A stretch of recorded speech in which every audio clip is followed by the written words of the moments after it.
sama gars yi Gris Bordeaux Tapha Gueye pourquoi Gris écarté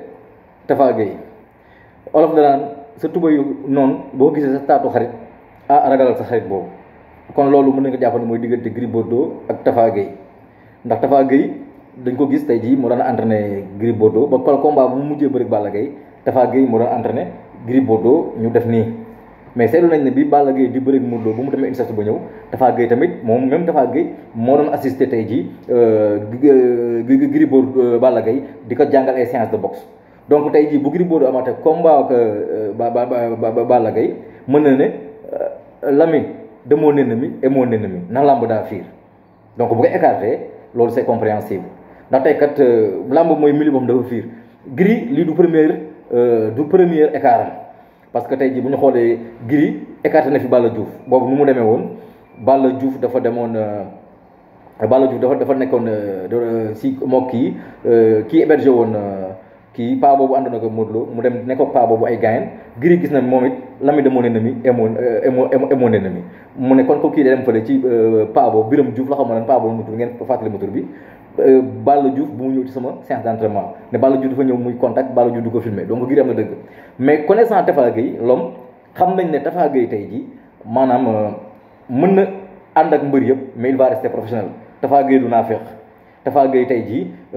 mbër yëpp ay doomam lañ métier yéen peut-être ak bëgg mu yàgg bëgg Balla Gaye parce que bu ñu fàttalikoo dans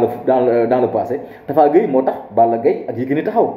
parce que Tapha Gueye tey jii bi Balla Gaye daanee Tyson da nga ko ban combat moo taxaw da ne Balla Gaye Yékini mooy taxaw impérativement parce que Balla Gaye mii ku ko bañ da nga ko ragal parce que il a tout pour être un champion après sax si la Yékini génnee ne maa ngi dégg ngeen takk rajo yi di mbeb mais mënu leen ci dara donc Tapha Gueye dafa yàgg am amour ci Balla Gaye donc d'une part tamit Gris Bordeaux lu mu def ne nga koy nangul parce que tamit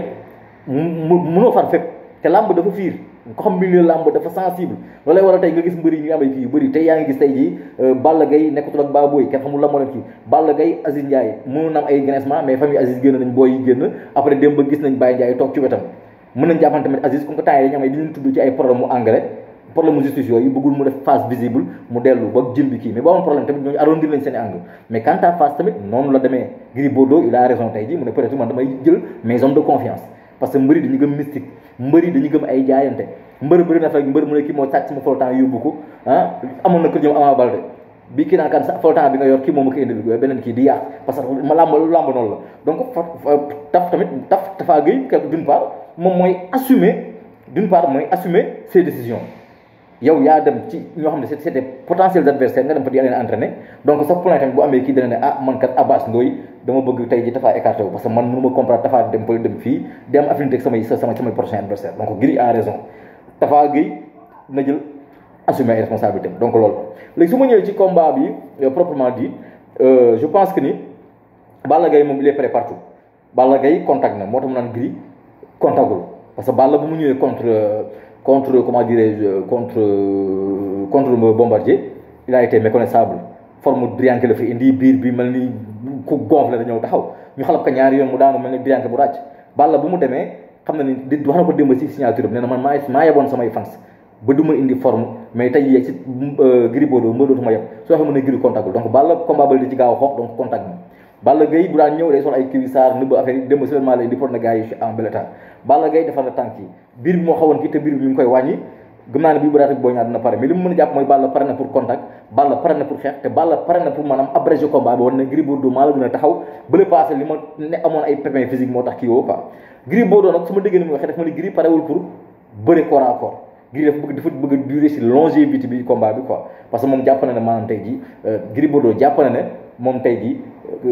Balla Gaye mënul combat bu gudd parce que tamit contre Bombardier da koy wane tu vois pour moom bu combat bi tiré à sa longueur rek c'est en sa faveur moom moo tax dafa bëgg di déplacement ne na Balla mënoo ko jam nii mais tamit booy daw dana siy bàyyi sama waa ji nu mu lay heurtelé te yow du taxaw par force Gris Bordeaux est-ce que affecté nga say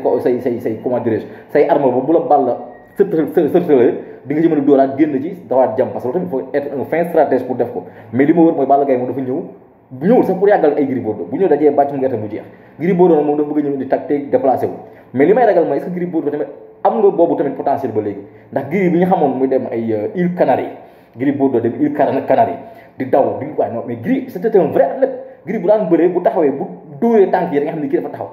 malgré poids bi mais dafa taxawoon parce que daan dem ay Espagne di entraîné di squat mais Gris Bordeaux bi ñu gis muy entraîné nii entraînement bi yomb la nag parce que taatu ndep géeju mbaaw bi lay ne la kay jënam muuroo affaire am def ni xaw kii réaction yi yéex na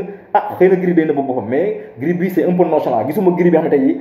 vivacité bi mu ngi foon quoi xam nga ndax gëju compétition la wala dara mais man daal temps yi Gris demee Espagne temps yi la ma gënoon convaincre temps yi muy yéeg duni nii sol kuy saar kese di daw waaw di dem sax amitié di wër mook ñoom Moustapha Gueye numéro 2 ak ay Papa Sow Gris boobu il était athlétique mais Gris bii dafa mel ni Gris boo xam ne dafa mel ni koo xam ni dépensé daw bu jour làmb ji mën na ma bett nag waaw jour làmb ji mën na ma bett mais vraiment loolu laa ci xalaat quoi tu vois donc sama gars yi man daal sama avis mooy Balla Gaye moom pour man combat bi daal Balla moo gën a bëgg quoi Gris mi ngi laaxatoo ni mais dafa mel ni Balla moo gën a bëgg Gris nag forme physique am ku ci wax da ngaa seytaane parce que wanewul dara loo xam ne maanaam da ngaa Gris mi bu ñëwee bés bu déedéet bu dee guerre des mots xaw na kii Balla Gaye quoi bu dee sur la guerre des mots bi nii bataille psychologique bi génn na ci quoi mais bu dee comme physiquement nii Balla moo gën a wane ne moom moo gën a pare quoi tu vois donc rendez-vous le 7 balaa boo tamit nañ defar beneen jàngat tu vois bien vrai que parfois mbëri dañuy déconner waaw bu doon askan bi soxla duñu génn mais man y a des gens qui me suivent pour la lutte quoi donc que le meilleur gagne mais man sama favori jàpp naa daal Balla Gaye moo gën a kii quoi tu vois ñu ngi naan ñoom ñaar ñëpp da defet baaxul ci ñoom lamba am na fooy toll amul defet baaxul ci yow Gris bu daanoo tamit il va réfuter ses armes Balla Gaye bu daanoo il va réfuter ses armes recruter bu muy sutee Balla Gaye même bu daanoo moom Boy Niang challenge la Gris Bordeaux bu daanoo moo ko Ama Baldé combat waaw mooy loolu donc bu c'est pas la fin du monde bu ñu bàyyi gars yi bëgg yóbbu gars yi à retraite à la retraite demaguñu defet ñëpp lay dal quoi tu vois bëggee sama gars yi